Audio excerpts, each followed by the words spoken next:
Olá, sejam todos bem-vindos a mais um Clube do Livro.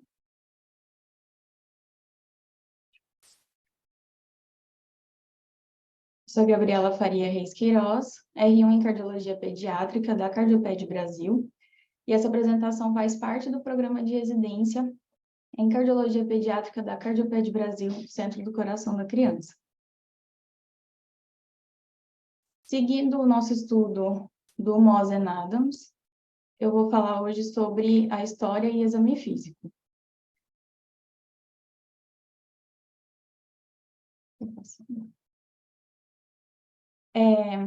Apesar da disponibilidade de muita tecnologia avançada, principalmente em relação a diagnóstico de imagem, uma boa história mais completa, um exame físico, são o núcleo para essa avaliação da criança com a suspeita da cardiopatia. E em relação à história, é crucial a gente estabelecer uma relação entre médico e paciente, tanto com o nosso paciente pediátrico, quanto com os pais, que são quem vão fornecer as informações mais detalhadas, que eles vão observar no dia a dia, para poder tornar a nossa história um pouco mais precisa. Aí a gente vai usar esses pais como observadores para complementar o que a criança que já tem uma maturidade para dar informações para a gente, esses pais vão complementar essas informações. E a gente vai obter esses detalhes conforme a idade dessa criança. Quando ela não fala, os pais que vão dar essas informações para a gente. Quando ela já tem essa maturidade para dar algumas informações, mesmo que sejam inespecíficas, os pais vão complementar essa história. E aí a gente tem que ter uma noção de que, com o acesso à tecnologia hoje, os pais já vêm na consulta com acesso à informação prévia, que eles já pesquisaram sobre os sintomas do filho. Então, a gente tem que conversar de uma forma mais aberta com esses pais, porque eles já têm informações prévias sobre as condições desse filho dele. Então, em relação à história no recém-nascido, nos bebês menores. O principal é a história alimentar, porque geralmente a cardiopatia nessa idade se manifesta como o primeiro esforço na parte da amamentação, onde o bebê vai apresentar os primeiros sintomas em relação ao cansaço aos esforços. E aí a gente vai usar isso pedindo para os pais uma comparação entre os outros irmãos ou outros bebês de mesma idade, em que esse bebê tem um esforço respiratório maior em relação aos outros, em relação ao tempo de mamada. Um bebê que ultrapassa 30 minutos o total da mamada, ele vai ter uma quantidade maior de consumo. Tem que observar se ele está dormindo durante essa mamada, se ele faz algumas pausas, e isso pode indicar uma insuficiência cardíaca congestiva. E também observar durante essa mamada a presença de uma sudorese excessiva e desse esforço respiratório, que pode nos induzir um baixo débito e a insuficiência cardíaca. Por volta de 4 a 6 semanas, há uma queda da resistência vascular pulmonar, e isso pode fazer com que gere isquemia num contexto de coronária anômala esquerda. E aí, como sintoma, pode trazer irritabilidade e agitação durante a alimentação. Isso pode ser confundido com cólica ou refluxo. Em relação à cianose nesse bebê, a gente vai avaliar entre cianose central e cianose periférica. Na cianose central, vai ser observada uma língua azulada, que é onde tem a verdadeira dessaturação. E aí, isso vai induzir a pensar em doenças cardíacas, respiratórias ou em algum choque. O bebê também pode apresentar a acrocianose, que é a cianose de extremidades, que é induzida por baixa temperatura.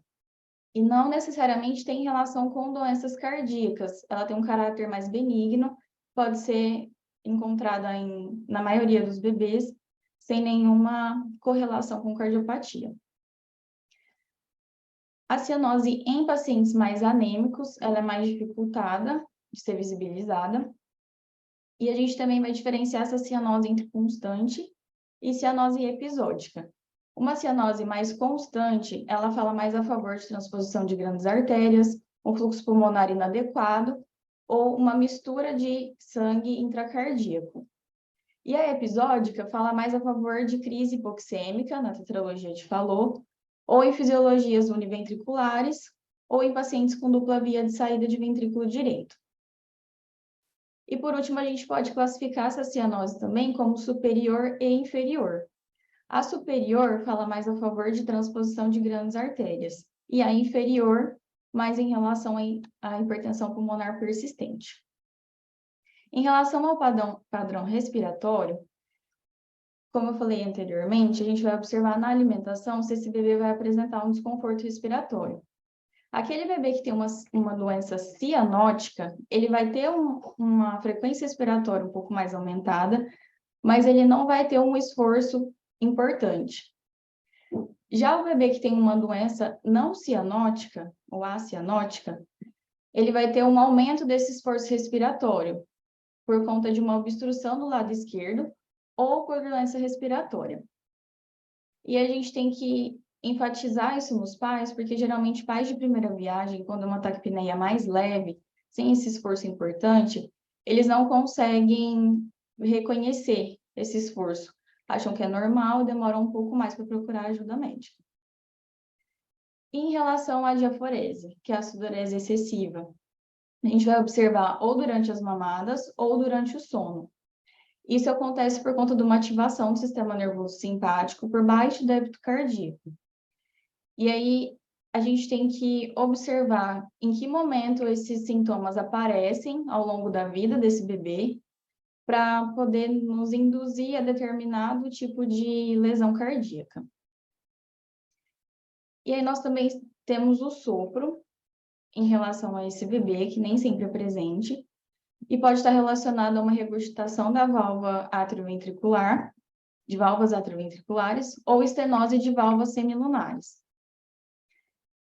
Os pacientes acianóticos, geralmente nas cidades, são assintomáticos, e os sintomas vão aparecendo à medida que a circulação pós-natal se estabelece, assim como em cardiopatias dependentes de canal, que vai ser mais sintomático na primeira semana de vida, ou em cardiopatias dependentes de shunt de esquerda-direita, com a queda da resistência pulmonar por volta das 4 semanas de vida, onde vão aparecer esses sintomas. Em relação a crianças e pré-escolares, nessa idade ainda é mais observacional, dependente mais das informações dos pais. A gente vai avaliar a incapacidade desse paciente manter atividades físicas nas brincadeiras, em comparação com outras crianças da mesma idade, em relação ao crescimento e desenvolvimento, e geralmente eles vão ter queixas mais inespecíficas, como um desconforto no peito. Em relação a crianças mais velhas e adolescentes, os próprios pacientes vão ser questionados em relação aos sintomas, e os pais vão relatar as informações adicionais mais pertinentes. Inclusive, nessa faixa etária, a gente tem que ter uma consulta mais sigilosa, uma consulta individual com o paciente, que só vai ter a quebra de sigilo em situações mais importantes. Do contrário, esse paciente tem o direito de te dar informações que não serão compartilhadas com os pais. Nessa idade, a gente também vai observar os sinais de insuficiência cardíaca, como intolerância aos esforços, uma ortopneia, dispneia paroxística noturna, necessidade de dormir com a cabeceira mais elevada. E aí, os principais sintomas que a gente vai ver nesses pacientes que vão ser queixados são as palpitações, que a gente tem que diferenciar entre repouso e exercício, ver a frequência e a duração dessas palpitações e a associação delas com fadiga, falta de ar e dor no peito. E aí questionar o pai, no momento da queixa da criança, qual a aparência dela. Se tem uma palidez ou uma cianose associada, como que fica o padrão respiratório, se ele muda ou não, e se vem uma diaforese associada. E aí uma das outras, o outro sintoma que também é relatado é a dor torácica em repouso, que essa em repouso geralmente não é associada a uma doença cardíaca, e se for ao esforço, tem necessidade de maior investigação. Outros dois sintomas que eles trazem também são a síncope. Se for sem pródromo, ela geralmente é considerada mais significativa, porque tem a possibilidade de ter sido uma arritmia grave súbita. E outro sintoma também é o edema, mas que geralmente nessa idade não está associado à cardiopatia congênita. Os principais pontos que têm que ser retirados na história são o passado médico e a cirurgia pregressa, que a gente vai avaliar as comorbidades prévias, internações, cirurgias, imunização, alergias, dificuldade de crescimento.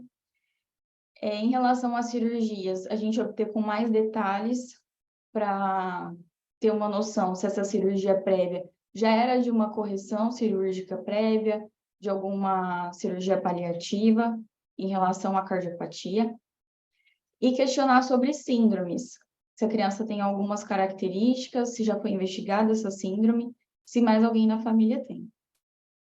Em relação ao pré-natal e o nascimento, principalmente em relação ao histórico materno, que a mãe pode ter patologias que levem a uma cardiopatia estrutural, principalmente diabetes mellitus, lúpus eritematoso sistêmico, infecções congênitas durante a gestação, o uso de medicações ou drogas como álcool, lítio, ácido retinóico e ácido valproico, a idade materna, e também questionar em relação ao nascimento desse bebê se tiveram algumas complicações perinatais, como toxemia, asfixia, baixo peso, e saber o Apgar para ter uma noção de como essa criança ficou, se precisou ser reanimada e como ela ficou após a reanimação.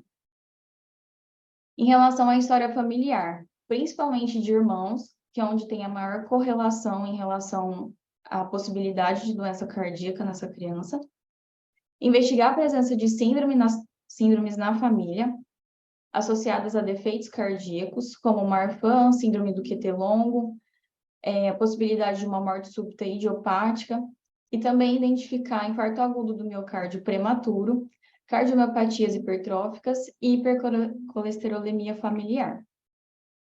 Em relação à revisão dos sistemas e à história social da criança, avaliar em relação à alimentação, hábito de atividades físicas, desempenho escolar, se a criança apresenta sintomas respiratórios, e aí, como eu havia falado anteriormente, dependendo da idade, já conversar de forma individual com essa criança e questionar sobre o uso de drogas e álcool, e nessa consulta individual conseguir criar uma melhor relação médico-paciente para conseguir mais informações. Em relação ao exame físico. No exame físico, precisa ter uma preparação e uma estratégia. Como que vão ser seguidas, como vai fazer um segmento desse exame físico para não deixar passar nenhum detalhe e conseguir avaliar todos os sistemas. O exame físico mais utilizado de rotina é a inspeção, palpação, percussão e ausculta, de preferência sempre acompanhado de algum funcionário do examinador, por conta de questões sociais. E esse examinador precisa ter tato, paciência e inovação, para conseguir fazer um exame físico num paciente que vai ser mais colaborativo. Em relação aos equipamentos, utilizar um estetoscópio que se encaixe bem as orelhas, que esteja vedando o som do ambiente para adequada ausculta, com diafragma de acordo com o tamanho do paciente para ouvir todos os focos, manguitos de diferentes tamanhos de acordo com o tamanho do paciente e a utilização de oxímetro. E todos esses equipamentos mantidos em bom estado e calibrados. Em relação à avaliação dos sinais vitais, avaliar a frequência cardíaca, frequência respiratória, pressão arterial, saturação de oxigênio e parâmetros de crescimento. A alteração da frequência cardíaca e da frequência respiratória são os primeiros marcadores de disfunção miocárdica, congestão pulmonar e arritmias. A avaliação da pressão arterial, num contexto de anomalias de arco aórtico, deverá ser avaliado em membros superiores e pelo menos um membro inferior. E sempre o comprimento do manguito, 80% da circunferência do braço, e a largura de 2/3 do comprimento do braço. Em RN, uma desaturação leve e precoce vai chamar mais atenção para uma cardiopatia crítica. E também no desenvolvimento da criança, a altura, o peso e o perímetro cefálicos podem levar a levantar a hipótese de uma cardiopatia por conta da dificuldade de ganho de peso. A aparência geral. Vai ser avaliada essa aparência geral, o estado nutricional, características dismórficas nessa criança, a cor e o conforto respiratório. Em relação à cor, nós vamos avaliar em relação à palidez e cianose. Observar se essa criança é mais rósea, uma coloração no habitual, ou cianótica ou pálida. Se os níveis de hemoglobina forem normais, a cianose geralmente é notada se a saturação de oxigênio estiver menor do que 85%. E o melhor indicador de cianose seria gengivas e línguas, que é a cianose central. Uma cianose de longa duração em crianças maiores pode levar ao hipocratismo digital e pode estar ainda associada ou não a distúrbios respiratórios do sistema nervoso central. Um paciente cianótico, como eu havia falado anteriormente, geralmente apresenta menos esforço. Quando ele apresenta um esforço, a gente vai observar uma gemência, batimento de aletas nasais e retrações subcostais, intercostais e retração de fúrcula. Em relação à distensão das veias cervicais, a distensão da veia cervical vai sugerir um enchimento ventricular direito prejudicado. E pode ser ou não aparente em bebês e crianças pequenas, por conta de um pescoço relativamente curto e um tecido subcutâneo relativamente aumentado. E aí pode ser melhor observado com o paciente posicionado a 30 graus na vertical. Nesse paciente, a gente vai observar as ondas em canhão A, que seriam as ondas de contração atrial, contra uma válvula tricúspide fechada. Se essas ondas forem regulares, podem ser encontradas em pacientes com taquicardia supraventricular ou flutter atrial. Se elas forem irregulares, podem indicar bloqueio cardíaco completo. A oscilação da cabeça pode ser observada em pacientes com regurgitação aórtica significativa, quando essa cabeça movimenta anterior e posteriormente, como se estivesse acenando um sim. E a regurgitação tricúspide, quando tem um movimento lateral da cabeça, como se ela estivesse acenando um não. Em relação ao exame respiratório, vai ser feita a inspeção, percussão e ausculta, onde a gente vai avaliar a presença de retrações, uso de musculatura acessória, a simetria de movimento de parede, onde pode nos mostrar uma paralisia diafragmática por lesão de nervo frênico, uma criança que já passou por um procedimento cirúrgico anterior. Avaliar na percussão a presença de derrames pleurais. E na ausculta, avaliar os estertores, crepitações, sibilos, geralmente na presença de crianças, presente em crianças com insuficiência cardíaca congestiva, onde vai ter um hiperfluxo pulmonar. Roncos ou estridores, que também vai levar a gente a pensar numa compressão de via aérea extrínseca ou numa lesão de corda vocal com lesão do nervo laríngeo recorrente. Em relação ao exame cardiovascular, vou detalhar mais um pouquinho, que é o nosso maior foco aqui. Primeiro, a gente vai observar e inspecionar esse tórax da criança, em busca de cicatrizes, mediana ou lateral, sugerindo um procedimento cirúrgico cardíaco anterior. Em relação às assimetrias, como eu falei, para a gente ver se tem a paralisia de nervo frênico. E em relação à pulsatilidade, uma pulsação em região de fúrcula vai nos sugerir uma regurgitação aórtica. Já uma protuberância paraesternal esquerda nos leva a pensar numa sobrecarga de volume ventricular, por exemplo, num defeito de septo atrial. Quando essa sobrecarga em ventrículo direito, vai ser avaliada essa protuberância no quarto espaço intercostal em linha hemiclavicular, e quando em ventrículo esquerdo, essa protuberância vai estar um pouco mais deslocada para baixo e lateralmente. E geralmente, quando há hipertrofia desses ventrículos, não tem alteração dessa localização da protuberância. em relação à palpação. Nós vamos palpar os pulsos, avaliar a temperatura e a avaliação dessa caixa torácica. Em relação aos pulsos, a gente vai avaliar pulsos periféricos e centrais, avaliando a regularidade e a qualidade desse pulso. Se é um pulso com uma frequência mais alta, pode indicar arritmias e insuficiência cardíaca congestiva. Se é um pulso mais lento, pode indicar um bloqueio atrioventricular. Uma criança pode representar a arritmia sinusal, ou arritmia fásica, ou arritmia respiratória, que é aquela arritmia que muda conforme a respiração e é de caráter benigno, não leva a nenhum prejuízo a essa criança e é encontrado normalmente na maioria delas. E aí avaliar simultaneamente esses pulsos na busca de assimetrias, que pode indicar uma coarctação de aorta.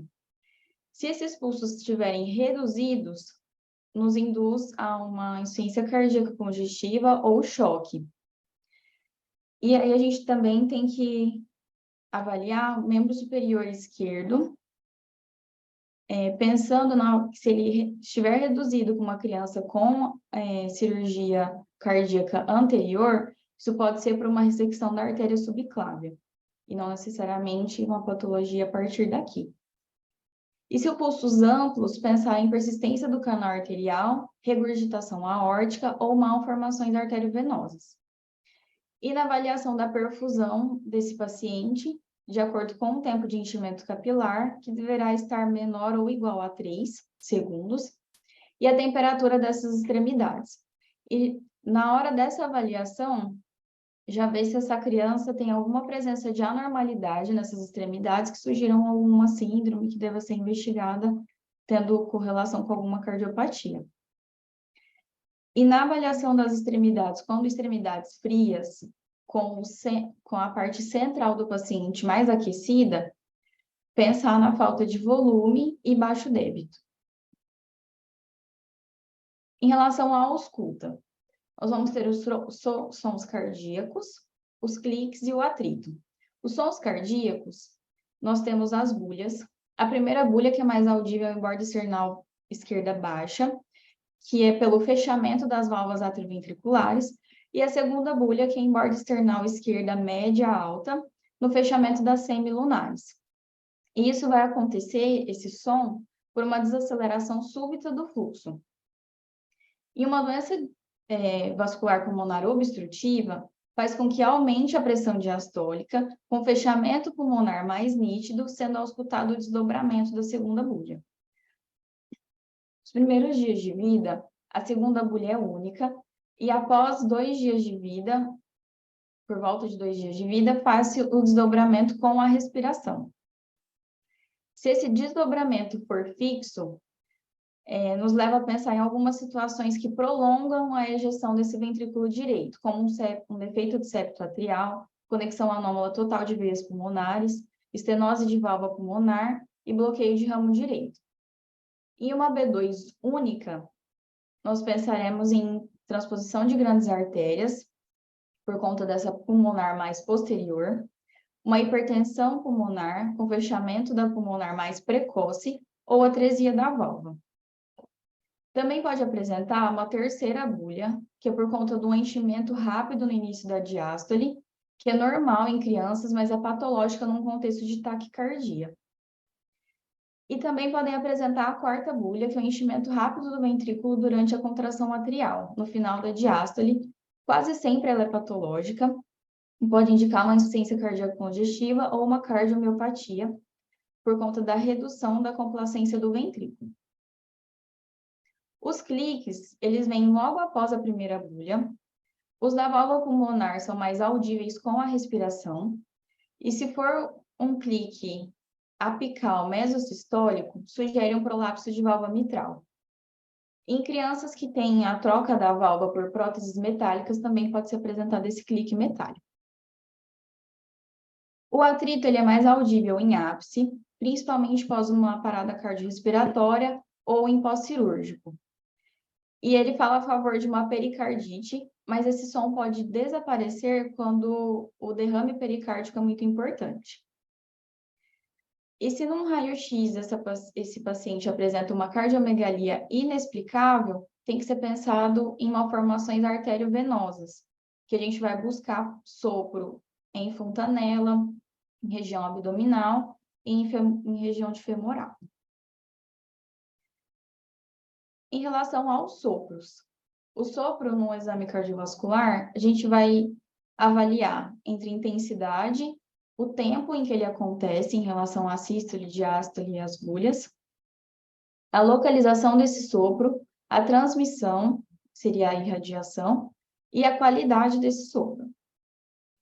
A intensidade ela é mais subjetiva, podendo ser classificada de 1 a 6 cruzes. Se é uma intensidade maior do que 4 cruzes, sempre vai ser anormal. Sempre vai ter alguma alteração estrutural que justifique esse sopro. Em relação ao tempo, se ele é sistólico, diastólico ou contínuo. O mais comum contínuo seria a persistência do canal arterial, que seria o sopro em maquinária, e ele é mais suave na diástole. Mas também podem ser encontrados por conta de fístula, shunts, fluxo turbulento ou estenose grave de artéria pulmonar ou coarctação de aorta. O sistólico, ele é durante a ejeção e coincide com a primeira bulha, por uma obstrução ao fluxo em crescendo e decrescendo. Em crianças anêmicas, esse sopro pode aparecer por conta de uma redução da viscosidade do sangue e não necessariamente relacionado a uma alteração estrutural desse coração. Em relação à localização, vai ser em borda external, geralmente esquerda, mas pode ser à direita em pacientes destrocárdicos. E nós vamos classificar em borda external alta, média ou baixa. Em relação à transmissão, que seria a irradiação, ele pode irradiar uma criança em levocardia, pode irradiar para a direita, para dorso, para a fúrcula e para os outros focos. Em relação à qualidade, pode ser um sopro vibratório, falaria mais a favor de um sopro inocente, ou um sopro mais rude, como, por exemplo, na comunicação interventricular. Aqui eu trouxe um quadro que foi apresentado no livro, que fala um pouco sobre a classificação desses sopros em relação ao tempo em que ele acontece. Aqui nós temos S1 como a primeira bulha, S2 segunda bulha, e S1 novamente a primeira bulha. Em A, a gente tem a representação do momento do sopro sistólico de ejeção. Na letra B, um sopro coincidente com a primeira bulha, também sistólico. Em C, um sopro sistólico cardíaco, que vai acontecer quase perto da segunda bulha. Em D, um sopro contínuo de origem vascular. Em E, um sopro contínuo, geralmente originado de um zumbido venoso. Em F, um sopro diastólico precoce. E G, um sopro diastólico médio e tardio. A ausculta dinâmica. Esse paciente precisa ser auscultado em diferentes posições, mas no mínimo sentado ou deitado. A gente precisa desse exame físico em movimentação, porque num paciente, se é um paciente em prática de esportes ou paciente com doença de colágeno, a gente precisa avaliar ele agachando e levantando para avaliar um possível prolapso de mitral ou miocardiopatia hipertrófica, que tem um aumento da pós-carga e dilatação desse ventrículo esquerdo, e quando ele levanta, reduz essa pós-carga e evidencia o sopro. Um paciente em supino, que vai ser avaliado quando sentado, a gente avalia o sopro distal, que vai ficar mais suave quando sentado. E avaliando um zumbido venoso, um paciente sentado, quando a gente leva ele para a posição supina, esse sopro desaparece. Em relação ao exame físico abdominal e dorsal, a gente geralmente deixa como último estágio a ser avaliado no exame físico dessa criança, porque é o mais incômodo, mais difícil de ser avaliado, da criança deixar a gente avaliar. E a gente avalia com os joelhos dobrados para ter um relaxamento dessa musculatura abdominal e possibilidade de melhor avaliação mais profunda. Sempre aquecer as mãos antes de avaliar essa criança. Procurar visceromegalias, pensando numa insuficiência cardíaca congestiva, e fazendo a percussão, porque pela percussão, uma criança um pouco menos colaborativa, a gente vai ver o tamanho dessa víscera de forma mais fidedigna, caso haja uma hiperinsuflação pulmonar. E também avaliar a presença de escoliose, que pode estar associada a cardiopatias congênitas ou a outras doenças com manifestação cardíaca também. Em relação aos sopros inocentes, nós temos o sopro. Esse sopro inocente é um barulho que a gente ausculta no coração estruturalmente normal, em mais de 50% das crianças, por volta de 3 a 4 anos de idade. Ele vai ser mais acentuado em estados hiperdinâmicos, como em crise de ansiedade, febre, anemia, e eles vão ser, em relação aos patológicos, menos intensos, com uma frequência menor, mais suaves e geralmente sistólicos ejetivos não associados a outras anormalidades na inspeção e na ausculta. O sopro de Still, ele é mais audível em borda external baixa esquerda, em posição supina. Ele é sistólico ejetivo, vibratório musical. Ele se apresenta numa intensidade de 1 a 4 cruzes de 6 e varia de acordo com a respiração. Ele traz um eletro e um raio-x normais e ele é de causa desconhecida num coração estruturalmente normal. O sopro de fluxo pulmonar, geralmente em pacientes mais longilíneos, de 8 a 14 anos, em foco pulmonar. Ele lembra um sopro de estenose pulmonar, mas é mais suave e não acompanhado de clique ou estalido. Apresenta uma intensidade de 1 a 3 cruzes de 6, em situações de febre, anemia ou em adolescentes gestantes. Se ele não aparecer em situações de estado hiperdinâmico, com esse aumento de pós-carga, ele precisa ser investigado. Geralmente, em recém-nascidos, ele aparece com uma irradiação para axilas e dorso e está associado à estenose relativa de ramos pulmonares. Mas se ele persistir com mais de 6 meses de vida, também tem que ser investigado. Já o zumbido venoso, ele não necessariamente vai ser sistólico adjetivo, geralmente ele é mais contínuo, é o único sopro inocente que não é sistólico adjetivo. E ele varia com a respiração e os ciclos cardíacos. E geralmente ele cessa quando as veias cardíacas são ocluídas, que a gente pode pedir para o paciente olhar lateralmente para o lado contralateral à avaliação, e esse sopro vai desaparecer.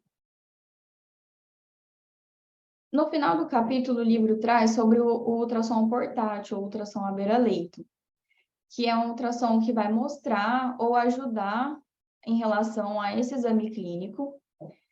Também vai mostrar para a gente algumas anormalidades silenciosas, que não tem queixa e nem alteração ao exame físico, mas que a ultrassom portátil a gente pode observar disfunção sistólica, dilatação de ventrículos e derrame pericárdico. Mas também esse ultrassom portátil, ele realmente é só para ajuda e auxílio nesse exame físico para complementar, mas ele não substitui o exame físico. E também ainda são necessários estudos que demonstrem essa utilidade do ultrassom à beira-leito em crianças com cardiopatia congênita. Essas foram as minhas referências. Muito obrigada.